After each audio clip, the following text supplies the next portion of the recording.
our mental reality creates our reality in a way. So in a way that's true too when you look at our beliefs create our reality.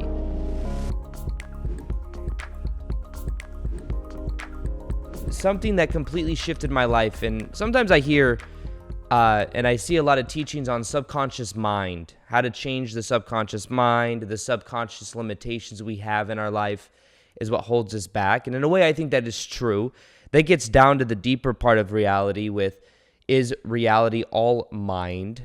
Is, like the Hermetic principles, everything is mental. So it's like our mental reality creates our reality in a way. So in a way that's true too when you look at our beliefs create our reality. Our beliefs create a direct reflection in our reality, and it's always being mirrored back to us. So if there was also one thing that I always would recommend people look into, it's your beliefs about who you are and who you believe you are, what you believe you deserve, what you believe you're capable of. Because you will only take action to the degree to which you believe you are worthy or you believe you'll get results. And if you have a low sense of self-belief, then what will happen is you will only take a low amount of action towards your dream life. If you don't believe you are worthy of living your dream life, then you will stop yourself short because of those limitations.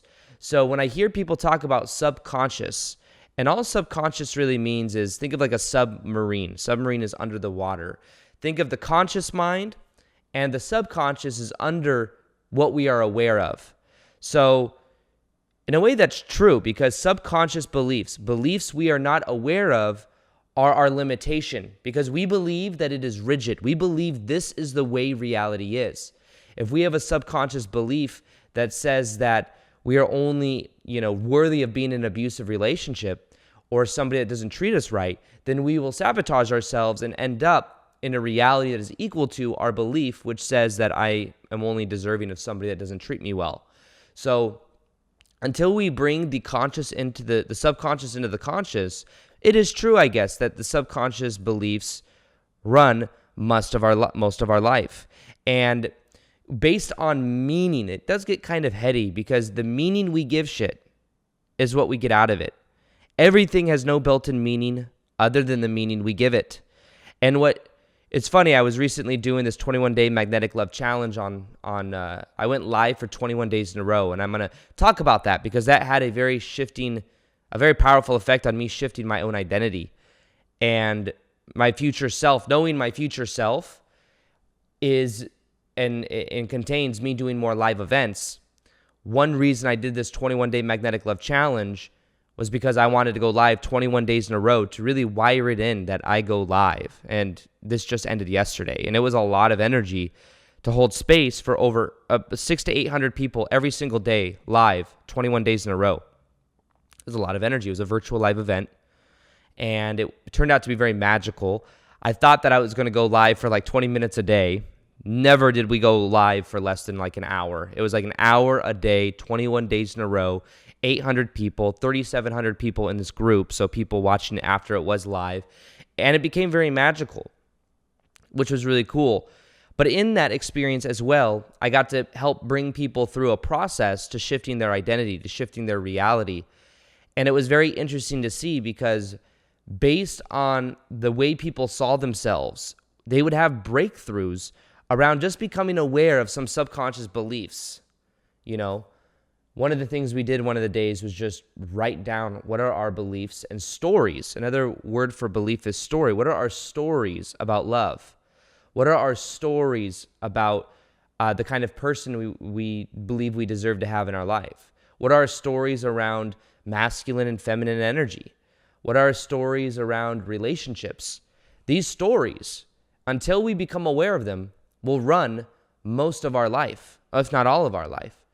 And a lot of that comes from when we were kids. We developed these meanings. We had certain childhood experiences, and based on those childhood experiences, we developed certain meanings around relationship dynamics. If you had parents that were divorced, you may have wired in a belief that relationships don't work.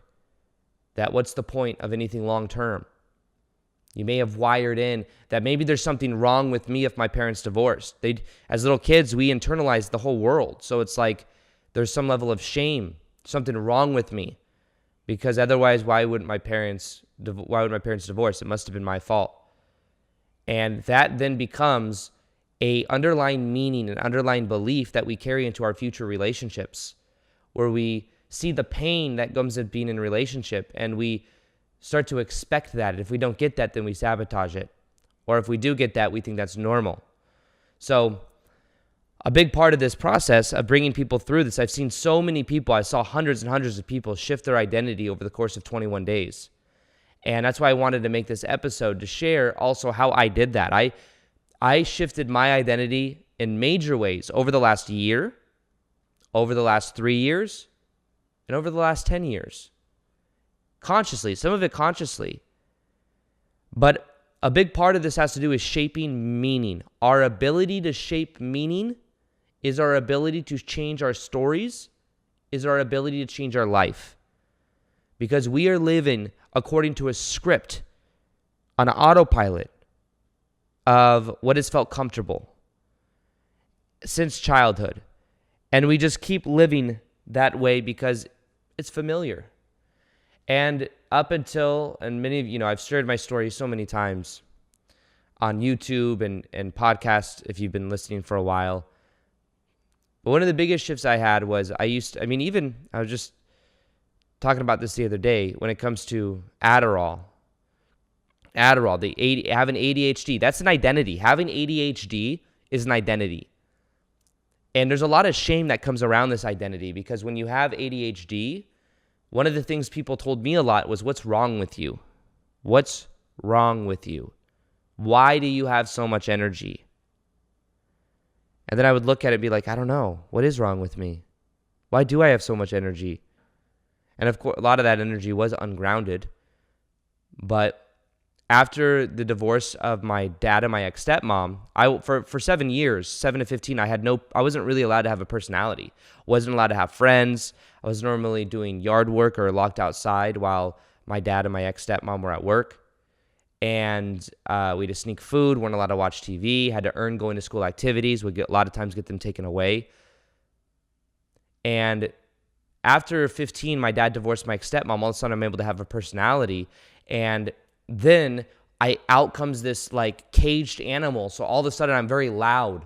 I'm very excited. I'm just like overly anxious and excited because like I have all this freedom that I've never had. I'm allowed to eat the food that I want to eat. And I can eat more than just one bowl of cereal in the morning if I want it. I don't have to make a gallon of milk last a week. There's like this new level of abundance that is frightening. And because I had all this energy, then I started going out and people were telling me, what's wrong with you? Why do you have so much energy? Oh, you have ADHD. And then I go to a doctor and the doctor says, oh, you have ADHD. Yeah, you can't. I just tell them, I can't, or I tell her, I can't focus, blah, blah, blah. Oh, you have ADHD. Here's Adderall.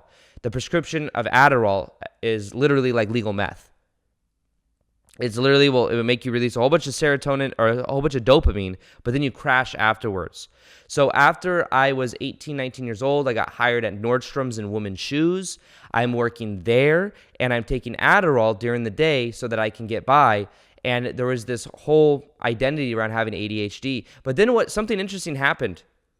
I had to let go of the vision and the identity of having ADHD, and I had to reframe it and then wire in a new version of me. And what I did is I went from having ADHD, not being able to focus. I would have to smoke cannabis at night to balance out the side effects of Adderall. And the side effects of Adderall where you don't eat very much, you don't sleep very much. So I would do that at night. And what would happen is I eventually became aware of the harsh side effects, and I felt so dependent on substances that I had to question what people told me about the ADHD, even what I told myself. And I started to reframe it. Reframe means to change meaning. I changed my beliefs. I changed my identity around this. And I said, you know what? Instead of having ADHD and thinking there's something wrong with me, I did some research and I found this thing called meditation. When you meditate, you're able to observe your thoughts, not identify with thoughts, but that the side effects of meditation were you could concentrate. You could balance out your energy. I found that there's some people online that cured their ADHD with meditation. So I thought to myself, oh, Maybe this will work for me. And at first I was very hesitant because I never saw myself as a meditative type person, as a spiritual person even. I like to drink a lot. I like to party with friends. Like, this is so out of my norm, but I decided to do it. And within a week, I started to feel completely different. And within 2 or 3 weeks, got rid of taking Adderall. No longer had to smoke cannabis. It completely changed my identity. But you know what's interesting that I'm aware of is I then wired in a new identity. I went from letting go of the identity of having ADHD and taking Adderall and smoking cannabis at night, needing it all the time, to all of a sudden being more of like a yogi type person. I think at that time, maybe I started doing, was it at that time? Maybe it was years later. I did Bikram yoga, and there's an identity shift around that too. But when it comes to that, I started to become this spiritual archetype. The spiritual archetype, like very quickly, I took on and grabbed onto different, I felt such a resonance with the spiritual awakening, because at that time I also went through a spiritual awakening where I realized that a lot of the pain that I went through in my childhood led the pressure to my spiritual awakening. And I then changed the meaning of the ex-stepmom situation. I realized that it led me to more depth. It led me to more realization. And in a weird way, I became grateful for all that pain. And what happened is I changed the meaning of my past, and very quickly my life began to change in many ways. I hope you guys enjoyed that little segment from my podcast called the Aaron Doughty Podcast. If you want to listen to the rest of that episode, click the link below. You'll see it on iTunes and Spotify. You can download episodes. It's so easy to listen to. You can do it while you're working out, while you're driving. It's so convenient. And that's where new episodes go live every Tuesday and Thursday. Every single week, I have guests coming on the podcast. I have solo episodes, and we go really deep. This is really a place where I get very personable, and I share more about things I'm thinking of. I share my top book insights, and you can check it out and subscribe below, and you will see it there. So iTunes, Spotify, listen to the rest of the episode below as well, and I hope you guys enjoyed. And as always, I'll see you guys on the next episode. Peace, much love, and namaste.